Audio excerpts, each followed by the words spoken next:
बिहार में सत्ता परिवर्तन के साथ ऐसा लग रहा है कि जिस उद्योग मंत्री को लेकर सबसे ज्यादा चर्चा थी, उसी उद्योग मंत्री के दिन अब फिर गए। नमस्कार, मैं हूं इंद्रमोहन, आप देख रहे हैं बिहार तक। दरअसल शाहनवाज हुसैन जब दिल्ली से बिहार भेजे गए थे उद्योग मंत्री बनाकर, उसके बाद उन्होंने काफी काम भी किया, काफी ज्यादा उनकी चर्चा भी हुई, बल्कि कई हजार करोड़ रुपए के इन्वेस्टमेंट को भी वो बिहार लेकर आए।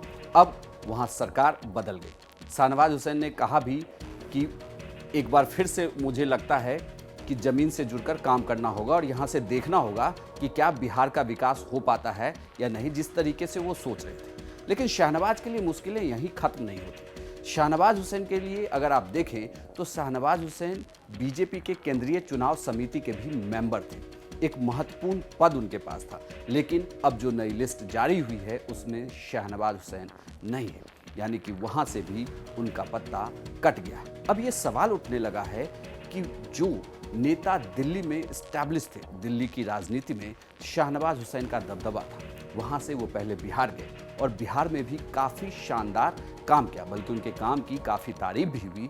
नीतीश कुमार ने भी कई मौके पर शाहनवाज हुसैन के काम की तारीफ की थी। और अगर बात बिहार जैसे राज्य के इन्वेस्टमेंट में करें तो उसमें भी शाहनवाज हुसैन ने पहली बार बिहार में ऐसा लगा कि किसी उद्योग मंत्री ने इस तरीके से काम किया। लेकिन जब वहां सरकार गिर गई और ये माना जा रहा था कि अब वापस दिल्ली में शाहनवाज हुसैन एक्टिव होने वाले हैं, लेकिन केंद्रीय चुनाव समिति से उनका नाम ही हटा दिया गया। तो क्या ये माना जाए कि अब तमाम वो नेता बीजेपी के जो बिहार में एक्टिव थे, उन्हें वापस जाकर बिहार में जमीन पर अब जनता से जुड़ना होगा और 2024 के लोकसभा चुनाव की तैयारी करनी होगी।